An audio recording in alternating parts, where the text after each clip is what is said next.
ഖുർആൻ എപ്പോഴും ഇപ്പൊ ചില ആളുകളൊക്കെ മൊബൈലിൽ ഖുർആൻ ഉപയോഗിക്കുന്ന ആളുകളുണ്ട്, സ്മാർട്ട് ഫോണുകളിൽ മറ്റൊക്കെ മൊബൈലിൽ ഖുർആൻ ഉപയോഗിക്കുകയാണെങ്കിൽ ശ്രദ്ധിക്കേണ്ട കാര്യം, ഇനി ഡെസ്ക്ടോപ്പിൽ വരികയാണെങ്കിൽ എപ്പോഴും അത് ഖുർആനിന്റെ ഹുക്കുമാണ്. ലാപ്ടോപ്പ്, അതുപോലെ തന്നെ പാംടോപ്പ്, നിങ്ങളുടെ ടാബ്ലറ്റ്, അതുപോലെ PDA അല്ലെങ്കിൽ ഇങ്ങനെയുള്ള സ്മാർട്ട് ഫോണുകൾ, ഇതിലൊക്കെ ഖുർആനോ അല്ലെങ്കിൽ അള്ളാഹ്, ഇതൊക്കെ ചില ആൾക്കാർ ഡെസ്ക്ടോപ്പിൽ വാൾപേപ്പർ സെറ്റ് ചെയ്യാറുണ്ട്. അള്ളാഹു എന്നൊക്കെ പറഞ്ഞുകൊണ്ട് വാൾപേപ്പർ PNG ഇമേജൊക്കെ ആക്കി ഇടാറുണ്ട്. അത് തെറ്റാണ്. കാരണം എന്താ വെച്ചാൽ ഒരിക്കലും അത് സ്ക്രീനിൽ നിന്ന് പോകുന്നില്ല, വാൾപേപ്പറാണ്, അത് ഹറാമാണ്. കാരണം നമ്മൾ പിന്നെ ഒളുവില്ലാതെ അള്ളാഹുവിന്റെ പേര് തൊടും, അതേമാതിരി തന്നെ ഒളുവില്ലാതെ ഇതിങ്ങനെ നടക്കുകയാണ്. അതൊരു ഹുർമത്തില്ലാതെ കക്കൂസിലേക്കൊക്കെ പോകും. അപ്പൊ ഇത് എഴുതി വെച്ച അതേ ഹുക്കുമ് തന്നെയാണ്.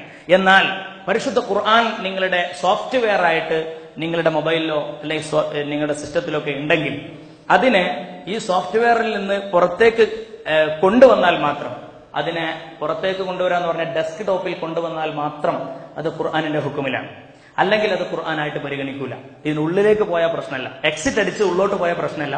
തുറന്നിട്ട് ഡെസ്ക്ടോപ്പിൽ ഇങ്ങനെ വരികയാണെങ്കിൽ പക്ക ഖുർആനിന്റെ ഹുക്കുമാണ്. തൊടണമെങ്കിൽ ഒളു വേണം, മൊബൈൽ തൊടണമെങ്കിൽ പിന്നെ ഒളു വേണം. അപ്പൊ അതുകൊണ്ട് ശ്രദ്ധിക്കുക. അത് ഏതുപോലെ എന്ന് വെച്ചാൽ നിങ്ങൾക്ക് മനസ്സിലാക്കാൻ വേണ്ടി പറയാം. ഒരു ഹാഫിള്, അയാളെ മനസ്സിൽ, ഇപ്പൊ നമ്മുടെയൊക്കെ മനസ്സിൽ ഖുർആൻ ഉണ്ട്. ഹാഫിളിനെ തന്നെ ഉദാഹരണം എടുക്കണ്ട, എന്നാൽ ഖുർആൻ മൊത്തം എന്ന് പറയാൻ വേണ്ടി ഹാഫിളിന് ഉദാഹരണം എടുക്കാൻ. നിങ്ങളുടെയൊക്കെ മനസ്സിൽ ഫാത്തിഹ ഉണ്ട്, നിങ്ങളുടെയൊക്കെ മനസ്സിൽ ഖുൽ ഹുവല്ലാഹു ഉണ്ട്, നിങ്ങളുടെയൊക്കെ മനസ്സിൽ ഖുൽ യാൽ കാഫിറൂൻ ഉണ്ട്. ആ സൂറത്ത് നമ്മുടെ മനസ്സിൽ വെച്ചുകൊണ്ട് കക്കൂസിൽ ഇരിക്കുന്നതുകൊണ്ട് കുഴപ്പമില്ല. ഒരു ഹാഫിളിൽ കക്കൂസ് പോകുന്നതുകൊണ്ട് കുഴപ്പമില്ല. പക്ഷേ കക്കൂസിൽ ഇരുന്നുകൊണ്ട് ഫാത്തിഹ ഓതാൻ പാടില്ല, കക്കൂസിൽ ഇരുന്നുകൊണ്ട് ഓതാൻ പാടില്ല. അതേമാതിരി ഇതിന്റെ മെമ്മറിയിൽ കിടക്കുന്നതുകൊണ്ട് കുഴപ്പമില്ല. ഡെസ്ക്ടോപ്പിൽ കൊണ്ടുവന്നാൽ പ്രശ്നമാണ്, ഹറാമാണ്. ഹറാമെന്ന് പറഞ്ഞാൽ അല്ലെങ്കിൽ പിന്നെ ഒളു വേണം, കൃത്യമായിട്ട് ഒളോടുകൂടി തൊട്ട് അത് പിന്നെ എക്സിറ്റ് അടിച്ച് പുറത്ത് കളയണം. വാൾപേപ്പറായി സെറ്റ് ചെയ്യാൻ പാടില്ല. അതുപോലെ റിംഗ് ബാക്ക് ട്യൂണുകളായിട്ടും ഇന്ന് ഖുർആൻ വെക്കുന്ന ആളുകളുണ്ട്. നല്ലതാന്ന് വിചാരിക്കും, റമദാൻ തെറ്റാണ്. കാരണം അതൊക്കെ വളരെ ഹുർമത്തില്ലാതെ നമ്മൾ ഉപയോഗിക്കും. അതേമാതിരി അതിന്റെ വാക്കുകളുടെ അർത്ഥങ്ങൾ തെറ്റിപ്പോകുന്ന രീതിയിൽ നമ്മൾ അറ്റൻഡ് ചെയ്യും. അതായത് ഇല്ലല്ലദീന, അപ്പൊ ലാ ഇലാഹ ഇല്ലല്ലാഹ് എന്ന് പറഞ്ഞാൽ അതിന്റെ അർത്ഥം there is not that big but Allah, ഒരിക്കലും ദൈവമായി അള്ളാഹു അല്ലാതെ ആരുമില്ല. ലാ ഇലാഹ എന്ന് പറഞ്ഞപ്പോ ഫോൺ എടുത്താൽ എന്താ സംഭവിക്കുക? ദൈവമില്ല, ഹലോ അസ്സലാമു അലൈക്കും അല്ലേ? അപ്പൊ ഇല്ലല്ലാന്ന് പറയുന്നതിന് മുമ്പാണ് അവൻ അറ്റൻഡ് ചെയ്യുന്നത്. അപ്പൊ ഇങ്ങനെയൊക്കെ പ്രശ്നങ്ങൾ വരും. അപ്പൊ അത് ഹറാമാണ് എന്നാണ് പുതിയ ആലിമീങ്ങളുടെ ഫത്വ. അതുകൊണ്ട് ആ കാര്യങ്ങളൊക്കെ നമ്മൾ ശ്രദ്ധിക്കുക. ജീവിതത്തിൽ പരിശുദ്ധ ഖുർആനോട് നല്ലൊരു ബന്ധം ഉണ്ടാക്കിയെടുക്കുക. മഗ്രിബിന്റെ സമയമായി കഴിഞ്ഞാൽ ഇൻഷാ അല്ലാഹ് ഹബീബായ നബി തങ്ങൾ നമ്മളെ പഠിപ്പിച്ച ഒരു കാര്യമുണ്ട്.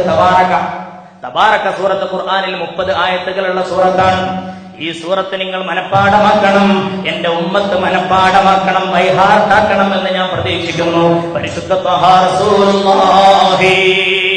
അതുകൊണ്ട് നമ്മളത് പഠിക്കുകയും മക്കളെ മനഃപ്പാഠമാക്കിപ്പിക്കുകയും ചെയ്യണം. തബാറക സൂറത്ത് അത് ഓതിയാൽ നാളെ ഖബറിലുള്ള അദാബുകളിൽ നിന്ന് രക്ഷയാണ്. മാത്രമല്ല നമ്മുടെ ചോദ്യങ്ങളിൽ നിന്ന് നാളെ മഹ്ശറിലെ ചോദ്യങ്ങൾക്ക് എളുപ്പമായി കിട്ടും, മരണം എളുപ്പമായി കിട്ടും.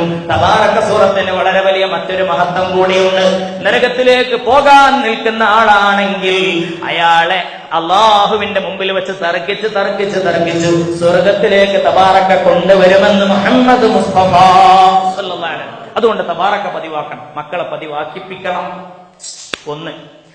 2, സൂറത്തുൽ ഹശർ എന്ന് പറയുന്ന ഒരു ഖുർആനിലെ ഒരു സൂറത്തുണ്ട്, അൽ ഹശർ.